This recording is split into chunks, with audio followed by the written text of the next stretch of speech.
Kami melihat bahwa Kementerian Perdagangan ini masih seperti macan ompong, Pak. Tidak ada harga dirinya, bukan hanya di mata rakyat, tapi juga di mata produsen minyak goreng begitu, Pak. Bukan hanya pemerintah kalah, ada ibu-ibu yang meninggal di Berau karena mengantri minyak goreng. 6 bulan sudah terhitung sejak bulan Oktober tahun 2021 lalu. Polemik kelangkaan minyak goreng di negara kaya sawit Indonesia masih terus terjadi. Antrean berujung ricuh, penipuan dengan iming-iming harga minyak goreng murah, hingga penimbunan demi meraup cuan besar, seolah menjadi bukti pemerintah gagal memenuhi kebutuhan pokok penting masyarakat. Padahal, hasil kelapa sawit sebagai bahan baku utama minyak goreng di Indonesia begitu melimpah. Kementerian Pertanian mencatat Indonesia menjadi penguasa 42,02% lahan sawit di dunia. Pada tahun 2019 tercatat luas lahan perkebunan sawit di negeri ini mencapai 14.456.611 hektar area. Pada tahun 2021 yang lalu, produksi untuk crude palm oil atau CPO di dalam negeri mencapai 46,8 juta ton. 18,4 juta tonnya merupakan konsumsi dalam negeri, sementara 34,2 juta tonnya diekspor ke luar negeri. Dari total konsumsi dalam negeri yang mencapai 18,4 juta ton tadi, 8,9 juta tonnya untuk konsumsi pangan, termasuk untuk minyak goreng. Begitu besar produktivitas kelapa sawit di dalam negeri, namun anehnya, kelangkaan minyak goreng semakin menjadi-jadi. Di sisi lain, harganya terus meroket, semakin membuat rakyat tercekik. Jika merujuk pada situs hargapangan.id, hingga 17 Maret lalu, harga rata-rata minyak goreng curah masih bercokol di kisaran Rp13.000 hingga Rp23.000 per kilogram. Sementara, harga minyak goreng kemasan berada di harga Rp14.000 hingga Rp56.000 per kilogram. Alih-alih dapat mengendalikan pasar, kebijakan baru ini justru menimbulkan gejolak di masyarakat. Ombudsman menemukan ada 3 faktor yang menyebabkan naiknya harga minyak goreng di pasaran. Yang pertama, naiknya harga CPO di Future Market International. Yang kedua, naiknya harga CPO internasional. Dan yang ketiga, peraturan, kebijakan, serta intervensi yang dibuat pemerintah berubah-ubah dan tidak konsisten, terutama terkait dengan pengaturan ekspor CPO.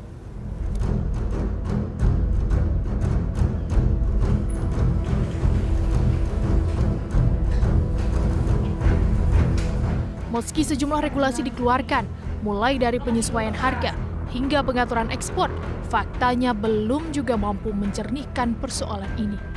Yang terbaru, pemerintah mencabut kebijakan harga eceran tertinggi minyak goreng kemasan senilai Rp14.000 per liter dan akan disesuaikan melalui mekanisme pasar.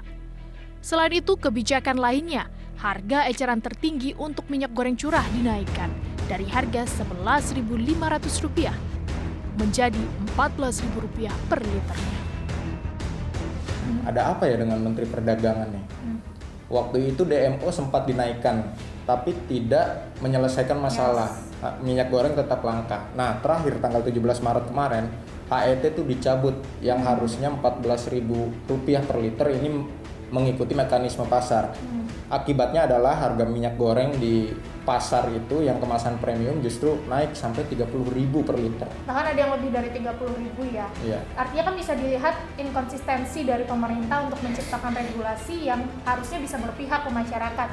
Dengan dicabutnya HET ini kan menunjukkan pemerintah kalah pada para pengusaha yang membentuk harga di pasar. Padahal harusnya pemerintah bertanggung jawab untuk menentukan harga sehingga nantinya masyarakat tidak tercekik, apalagi pandemi masih terjadi kan. Ini berarti tanggung jawab pemerintah, dalam hal ini Menteri Perdagangan gitu. Ya kalau misalnya memang tidak sanggup dengan regulasi yang berubah-ubah, ya sudah mundur saja. Kita cari tahu. Menteri Perdagangan ya. Oke. Pertanyaannya kemudian, mengapa persoalan minyak goreng sulit diatasi? Benarkah ada permainan di balik kelangkaan komoditas ini di tanah air? Inilah The Journalist. Geger minyak goreng. Jadi dalam periode 28 hari antara tanggal 14 Februari dan tanggal 16 Maret yang lalu, kita telah berhasil mengumpulkan 720.612 ton. Dari total 720.000 ton tersebut, kita sudah berhasil mendistribusikan sebesar 551.069 ton. Menteri Perdagangan Muhammad Lutfi akhirnya memenuhi undangan rapat kerja Komisi 6 untuk membahas persoalan minyak goreng yang sedang mendapat sorotan. Mendak menguraikan sejumlah persoalan terkait ketersediaan stok minyak goreng di tanah air, serta dugaan penyimpangan alur distribusi komoditas ini.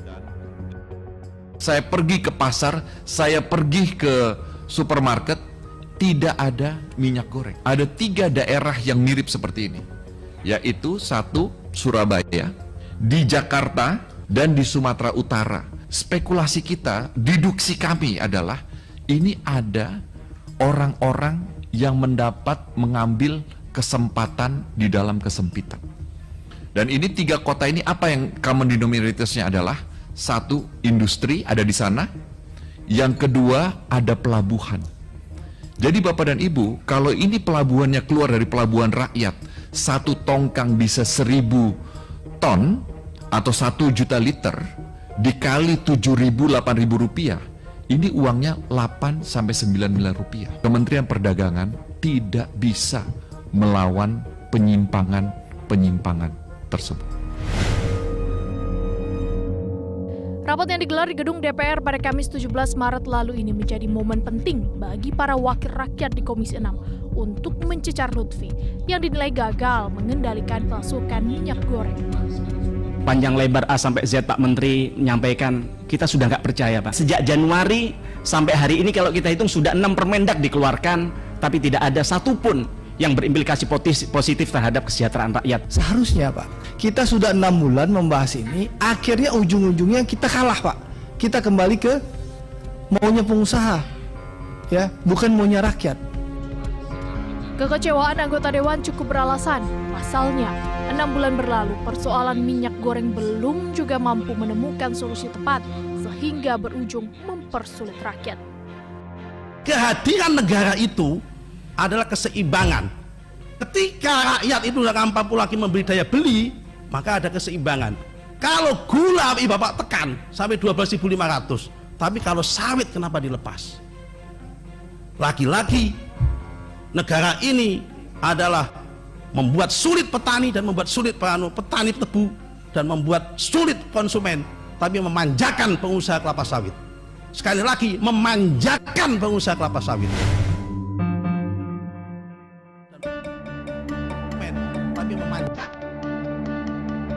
Pemerintah diharapkan dapat memberikan solusi yang efektif dan cepat, mengingat minyak goreng ini menjadi kebutuhan pokok masyarakat dan jelas sekali tertuang dalam Peraturan Presiden Nomor 59 Tahun 2020.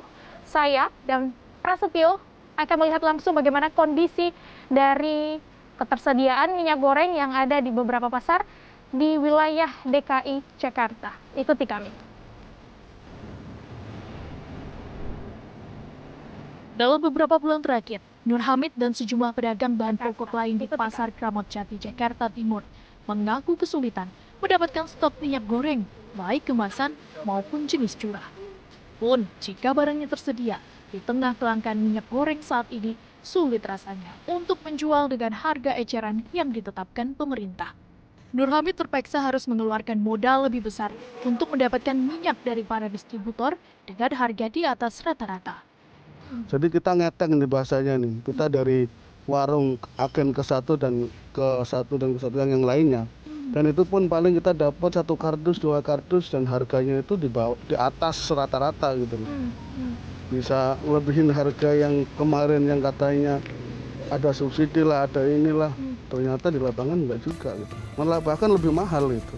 Untuk yang minyak goreng premium. Iya, itu ketika mendapatkan itu, ketika kita jual di sini juga, ya tetap laku gitu. Dan sekarang para pembeli itu konsumen itu nggak melihat ini merek minyak berkualitas atau enggak, yang penting kita ada minyak. Sekarang gitu sekarang. Keresahan serupa juga dialami oleh Taufik. Selama lebih dari 30 tahun berdagang kebutuhan pokok, Baru kali ini, ia kesulitan mendapatkan minyak goreng. Waktu yang 2 tahun kemarin kan gula tuh. Waktu Bapak Menteri ke sini, langsung dijual sini itu udah langsung normal. Sekarang juga normal. Kali ini ya mudah-mudahan tetap normal gitulah. Baru kali ini mengalami kelangkaan minyak Iya, goreng. betul. Kadang-kadang 3 hari nggak jual. Kadang-kadang habis jual dapat 1 hari 2 hari habis. Kayak gitu. Setali 3 uang dengan apa yang dialami Nur Hamid dan Taufik, tim The Journalist juga menemui Ningsih. Menipisnya stok membuat ia harus menjual minyak goreng dengan harga tidak sesuai dengan harga eceran tertinggi. Perkaranya karena modal awal yang ia keluarkan semakin besar. Ini karena memang mahal, stok nggak ada atau gimana? Stok nggak ada ya mau nggak mau ya nyari ke tetangga sebelah gitu. Jadi bagi-bagi stok gitu. Tapi harganya beda, per karton beda 5.000. Oh, tergantung merek. Tergantung mereknya. Kasakusuk yang beredar di kalangan para pedagang di pasar ini menyebut, jika harga sedang melambung, aliran minyak goreng yang masuk ke tempat ini justru cenderung lancar tanpa hambatan. Namun keanehan muncul saat intervensi penyesuaian harga dilakukan oleh pemerintah. Stok minyak goreng di pasar ini langsung menipis hingga mengalami kelangkaan. Selanjutnya di The Journalist. Aksi kriminal di tengah krisis dan kelangkaan minyak goreng. Diduga minyak goreng curah yang di pasar tradisional itu ditahan oleh pedagang, tidak dijual. Akhirnya berbondong-bondong beli ke retail.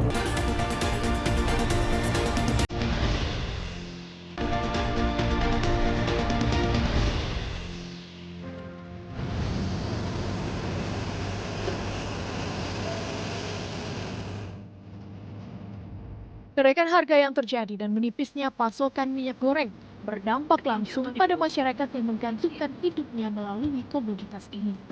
Produsen kerupuk salah satunya. Kami pun mendatangi pabrik kerupuk di Bilangan. Nah, kami, tim The Journalist, saat ini hendak menuju ke salah satu produsen kerupuk. Kenapa produsen kerupuk? Karena ini merupakan industri rumah tangga yang juga terdampak dari kenaikan harga minyak goreng yang berujung pada kelangkaan minyak goreng yang terjadi di masyarakat. Jika kita melihat kondisi saat ini, memang terjadi kenaikan beberapa bahan pokok, sementara pendapatan masyarakat tidak naik di saat pandemi COVID-19 masih terjadi. Kita akan menuju ke salah satu pabrik ataupun produsen kerupuk yang ada di wilayah Jakarta Barat ya. Wilayah Jakarta Barat, kita langsung menuju ke lokasi.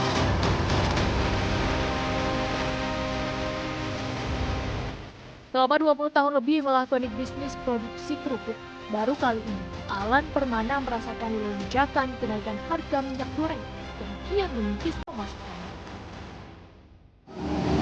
Pokoknya pas lagi itu COVID dari 180 ya, pertama naik 200, terus 2,5, 26, 28, sampai 295 terakhir. 295, sekarang udah turun lagi, di 24. Itu untuk per berapa, Kang? Ini per 16 kilo. 16 kilo, Iya. berarti 1 derajat ya? Jadi gen 16 kilo. Tapi alhamdulillah udah turun sekarang, 240. Tapi normalnya, Kang? Biasa mah normal mah 160 dulu-dulu mah. Cuman sekarang ya gitulah keadaannya. Untuk menghasilkan kerupuk dengan rasa yang lebih gurih, selama ini Alan memang menggunakan minyak goreng curah saat memasak kerupuk miliknya. Selain harga yang cukup terjangkau, minyak goreng curah mudah didapat dari agen penyalur bahan kebutuhan pokok. Namun, dalam beberapa waktu terakhir ini, Alan sangat kesulitan mendapatkan pasokan minyak goreng. Paling habis 2 jerigen. Ada pengurangan nggak, Kang, sejak harga naik kemarin, Kang? Biasanya kan 48 kilo gitu, dikurangin nggak? Nggak bisa, kalau kerupuk mah susah. Nggak bisa dikurangin. Paling pada bantet kerupuknya. Kalau dikurangin kurang minyak. Artinya Jadi, kalau minyak harus banyak minyak kalau pengen mekar kerupuk mah. Serangan pandemi COVID-19 dan lonjakan harga minyak goreng yang sulit dikendalikan memicu turunnya daya beli masyarakat. Alhasil, produksi kerupuk di pabrik milik pria berusia 41 tahun ini pun terus menurun. Ini kan harga minyak lagi tinggi, tapi kan harus turun produksi tuh. Iya. Strateginya gimana tuh biar tetap produksi? Kita mah punya modal double gitu, alhamdulillah bisa ketutup lah. Keduanya juga nggak diecerin, dijual sendiri gitu. Kalau diecerin mah sama pedagang ya begitulah, tipis juga untungnya. Nah, kita mah jual sendiri, nggak diecerin ke orang. Lagi-lagi, masyarakatlah yang menjadi korban. karena kebijakan pengendalian minyak goreng yang diterapkan belum mampu meminimalisir terjadinya kelangkaan minyak goreng di lapangan.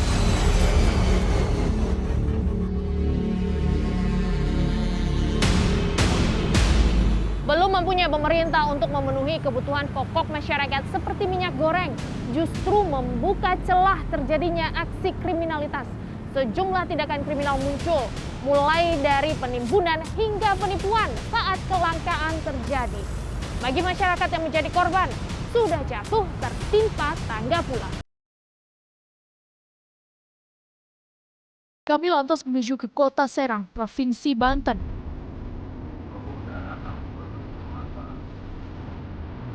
Dari informasi yang kami terima, aparat kepolisian baru saja membongkar kasus penimbunan minyak goreng di kawasan ini. Polres Serang Kota menangkap pasangan suami istri yang menimbun 9.600 liter minyak goreng kemasan berbagai ukuran dan merek pada 22 Februari 2022 yang lalu. Penimbunan terjadi pada saat harga minyak goreng melonjak begitu tinggi dan kelangkaan terjadi di mana-mana. Pasangan suami istri berinisial AH dan RS sehari-hari berjualan ayam potong di tempat ini. Meski izin usahanya hanya untuk berjualan ayam potong, namun berdasarkan laporan masyarakat, petugas mencium adanya aktivitas penimbunan minyak goreng di lokasi ini. Dilihat di depan rumah ini ada tumpukan minyak goreng dalam bentuk di-pack per lusin. Jadi sudah menumpuk di sini. Di sini banyak berarti ya? Iya, banyak, Mbak. Setelah itu kami masuk ke rumah, kami juga temukan di ruang tamu ini ada tumpukan kardus yang berisikan minyak goreng. Setelah itu kami masuk lagi di dalam kamar ini, tersimpan juga minyak goreng. Ini di dalam kamar ini penuh, Pak? Ya, sekitar setengah kamar ini penuh, Mbak. Warga sekitar perumahan mengaku tidak terlalu mengenal kedua tersangka. Kami mencoba mencari tahu, namun sejumlah warga menolak memberi pernyataan. Sempat nanya nggak untuk apa minyak banyak-banyak gitu di rumahnya? Untuk dijual lagi, Bu. Oh, bilangnya untuk dijual? Sepenglihatannya dan pemantauannya Pak Iqbal itu sudah berapa lama keluar masuk minyak? Kalau masuk kan jarang, Bu. Kadang seminggu sekali, kadang 5 hari sekali gitu, jarang. Itu katanya dari mana? Ada dari Jakarta, dari Lampung, beda-beda. Ada yang dikirim juga ke Jogja, kemana. Berarti waktu harga minyak-minyak lagi naiknya ya? Ya minimal sebulanan lebih lah. Tumpukan minyak goreng berbagai ukuran dan merek yang disita petugas ini dari lokasi nilainya ditaksir mencapai 134 juta rupiah lebih. Pelaku ini membelinya sudah dalam bentuk kemasan seperti ini. Oh iya. Pelaku membeli dari wilayah Banten dan menjualnya. Pelaku mengakui menjual ke Jakarta. AH mengaku mendapat pesanan besar dari Jakarta, sehingga ia dan istrinya berani mengambil barang dalam partai besar dari biasanya. Jumlahnya sampai 9.600 liter itu memang biasanya Bapak sebanyak itu mengumpulkan minyak untuk dijual atau gimana? Enggak, itu kebetulan ada yang pesen aja tuh, Bu. Ada yang pesen. Mau dijual ke? Yang pesen dari mana? Yang pesen Ibu Yulia orang Pamarayan, masih wilayah Serang. Sama Ibu Yulia dikirim lagi kemana saya nggak tahu. Itu berarti belum sempat Bapak serahkan ke Ibu itu, tapi sudah ditangkap duluan? Iya, itu udah pesen Ibu Yulia. Bapak mau jual harga berapa itu? Saya kan belanja itu di pokok rata istilahnya belanja 200.000 ya paling lebihin 210 Bu.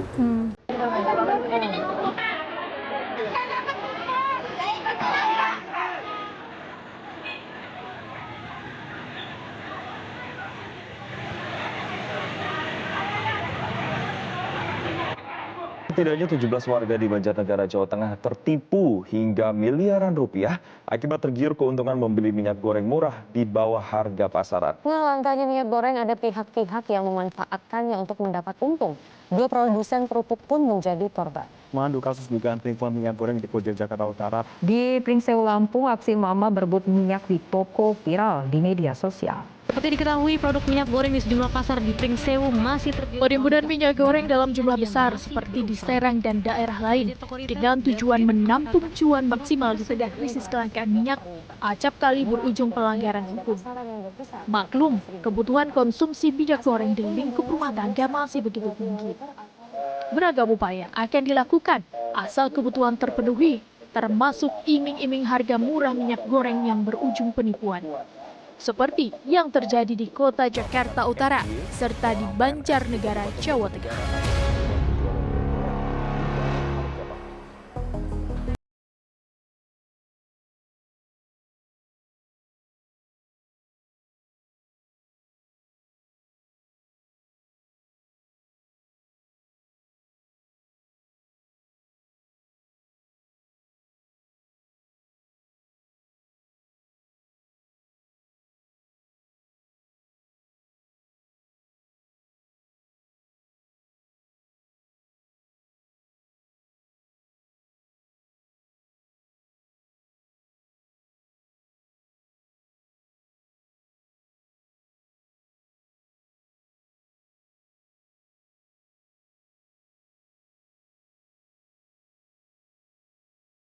Tempat ini yang sudah memenuhi unsur tindak pidana adalah yang di Jawa Tengah, di Kudus. Karena apa? Karena diduga melakukan penipuan atau mengoplos minyak goreng dengan air.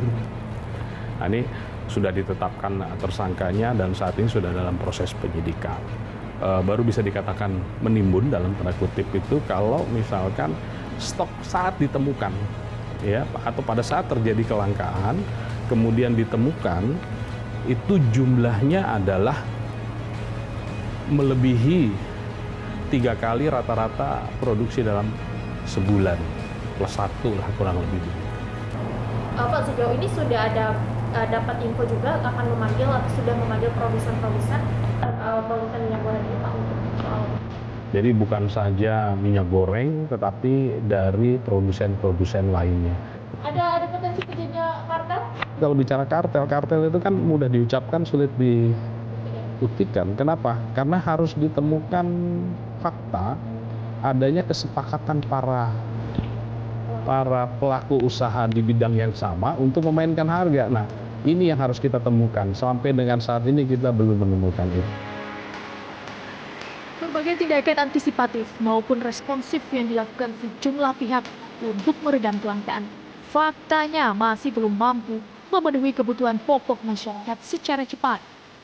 Negara kaya sawit penghasil CPO terbesar di dunia ini rupanya masih bergelut pada persoalan mekanisme harga yang menimbulkan perdebatan. Persoalan klasik lonjakan harga menjelang hari besar keagamaan seolah menjadi tradisi rutin yang jauh-jauh hari semestinya mampu diprediksi dan diantisipasi. Jangan diambil. Selanjutnya, ada News. Bagaimana dugaan kartelisasi yang menyelimuti bisnis minyak goreng? Kalau mereka cuma 5 perusahaan, kan gampang koordinasinya. Ngopi-ngopi atau main golf bareng selesai kan untuk kalau itu. Nah, itulah yang sedang kami cari gitu.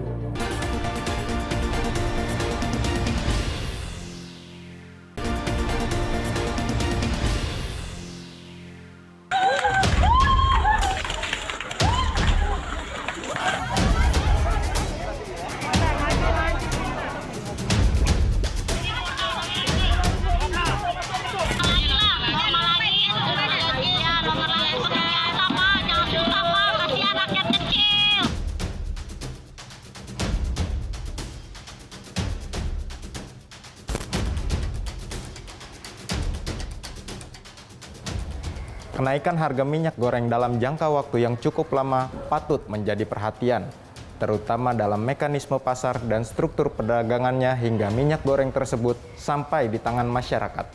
Komisi Pengawas Persaingan Usaha memiliki kewajiban untuk mengawasi terkait dengan hal ini, mengingat struktur pasar minyak goreng ini dikuasai oleh beberapa perusahaan besar dan dinilai merekalah yang menjadi penentu harga. Kami akan bertemu langsung dengan Ketua dari KPPU, Ukay Karyadi.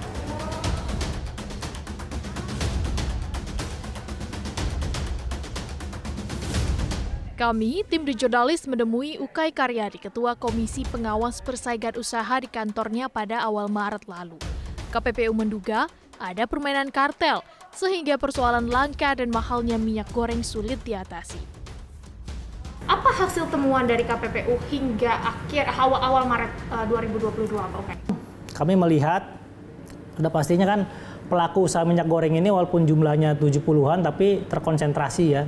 Bahkan terafiliasi, dan artian mereka kepemilikan yang sama. Jadi kalau dikerucutkan tuh sekitar 30-an, di mana pemain utamanya itu cuma 4-5 perusahaan yang menguasai hampir separuh.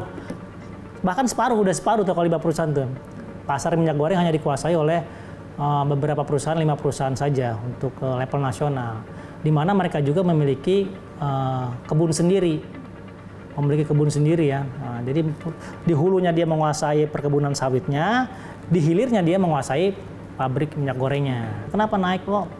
Kalau naik sih tiap saat emang naik. Jadi walaupun harga CPO-nya berfluktuasi, harga minyak goreng itu tidak pernah turun. Kalau ketika CPO-nya turun, dia nggak naik, nggak turun tetap. Tapi ketika ada kenaikan, dia ikut naik sedikit-sedikit. Tapi kemarin itu naiknya sangat signifikan. Oleh karena itu kami melihat adanya sinyal-sinyal kartel. Kenapa dibilang sinyal kartel? Karena walaupun mereka memiliki kebun sendiri, dalam artian pasokan bahan bakunya itu aman, harusnya tidak terpengaruh harga luar karena dipasok oleh kebun sendiri, tetapi mereka harga minyak gorengnya naik secara bersama-sama. Kalau naiknya tidak bersamaan, mungkin itu keputusan masing-masing ya. Keputusan masing-masing perusahaan, punya strategi masing-masing, naiknya bersama-sama. Nah, kalau kenapa bersama-sama dibilang sinyal kartel, harusnya kan kalau dia naiknya sendiri-sendiri, minyak goreng merek A naik, tentunya kalau minyak goreng merek B nggak naik kan kesempatan untuk mengambil alih pasarnya, pangsa pasar. Dan ini ada persaingan. Nah, ini naiknya kompak gitu. Pak Ukay, tadi sempat disebutkan angka-angkanya, bahkan juga sempat dimention bahwa ini tuh pasar oligopoli, artinya memang dari situ sebenarnya sudah cukup kuat untuk mengatakan bahwa ini kartel tentu. Oligopoli itu kan struktur ya. Keadaan pasarnya oligopoli, di mana pemain di pasar itu tidak banyak. Kalau oligopoli tidak ngobrol-ngobrol dan tidak bersepakat, ya mereka bersaing. Ya kan? 5 perusahaan bisa aja bersaing kan? Kalau bersaing tentunya kan harga juga akan harga persaingan, ya kan? Produk-produk saling bersaing. Tetapi oligopoli itu kan sangat rentan untuk berkartel karena gampang koordinasinya gitu. Kira-kira gitu. Kalau mereka cuma 5 perusahaan kan gampang koordinasinya. Ngopi-ngopi atau main golf bareng selesai kan untuk kalau itu. Nah, itulah yang sedang kami cari gitu. Di 2010 KPPU pernah menangani kasus kartel minyak goreng, memutuskan bersalah. Artinya sudah bisa membaca polanya dari 2010? Ya, sama polanya. Cuma kan alat buktinya tentunya kan yang dulu kan tidak bisa dipakai sekarang kan.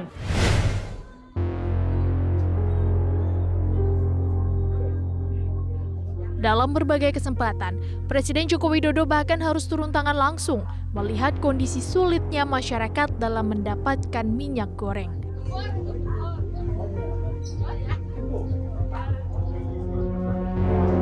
Kondisi ini tentu menjadi teguran keras bagi para pembantu presiden, khususnya Kementerian Perdagangan saat membuat kebijakan. Soal minyak goreng, karena harga CPO di pasar ekspor sedang tinggi, saya perintahkan Menteri Perdagangan untuk menjamin stabilitas harga minyak goreng di dalam negeri. Sekali lagi, prioritas utama pemerintah adalah kebutuhan rakyat. Harga minyak goreng harus tetap terjangkau. The Jurnalis selanjutnya menemui Rusli Abdullah, peneliti ekonomi dari Institute for Development of Economics and Finance atau INDEF. Rusli menyebut kebijakan yang dikeluarkan pemerintah seperti pemadam kebakaran, responsif namun tidak solutif. Minyak goreng faktanya masih langka dan mahal. Melihat juga pemerintah berkali-kali bongkar pasang kebijakan gitu. Apakah memang kebijakan ini hanya untuk respon saja atas apa yang terjadi, atau memang sebenarnya pemerintah benar-benar ingin membenahi apa yang terjadi pada saat ini? Saya melihat membenahi yes, karena memang itu tugas konstitusional dari sebuah pemerintahan ya, membenahi permasalahan yang ada di masyarakat. Yang kedua adalah juga merespon. Tapi saya melihat Mbak, responnya ini tidak tepat sasaran.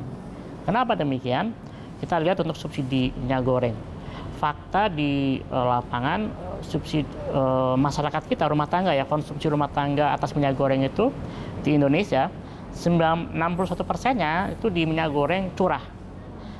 Tapi kebijakan subsidi di Januari kemarin itu diutamakan untuk minyak goreng kemasan. Nah, jadi ini kurang saya melihatnya ini adalah semacam ketidaktepatan subsidi ini. Nah, tapi pertanyaan berikutnya gini, kenapa pemerintah fokusnya ke minyak goreng kemasan dulu kan? Baru di minggu terakhir Januari itu kan minyak goreng curah, meskipun itu nggak optimal. Saya melihatnya gini Mbak, ini subsidi ini kan menggunakan dana kelapa sawit, yang ini ada kaitannya dengan Kementerian Keuangan, dan kalau seandainya ada subsidi dari dana kelapa sawit, pelaporan dan pengadministrasiannya juga harus tepat ya, harus ketat lah seperti itu.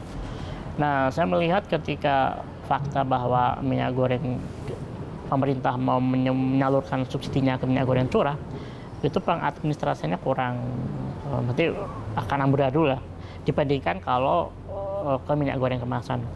Ke minyak goreng kemasan kita lihat bahwa akan tahu berapa sih minyak goreng yang diproduksi oleh sebuah pabrik, itu akan kelihatan. Ya, kelihatan apa namanya, berapa nomor produksinya, berapa yang udah diproduksi, sehingga tinggal diklaim jelas, gampang ya.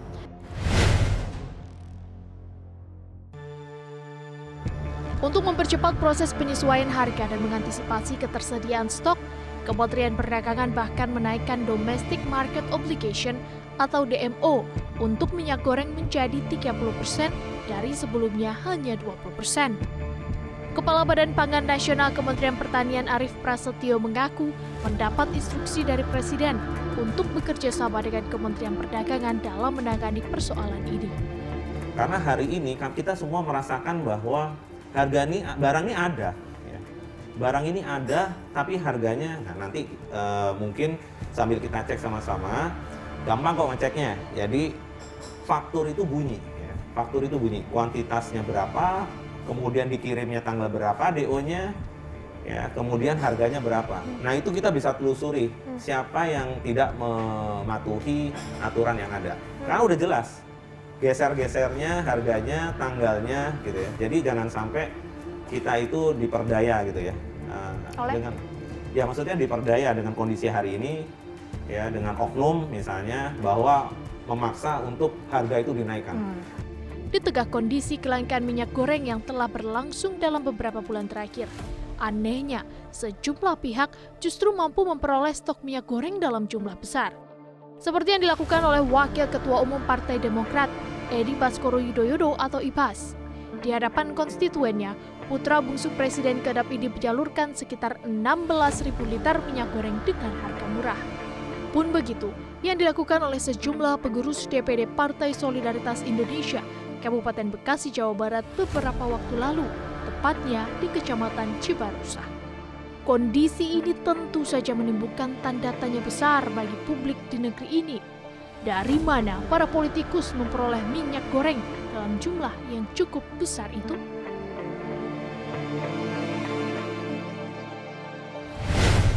Inilah salah satunya yang menyebabkan terjadinya disrupsi di rantai logistik yang mereka ingin mendapatkan keuntungan yang besar. Terutama yang mempunyai jaringan distribusi tersebut tidak boleh bermain-main dengan kepentingan rakyat.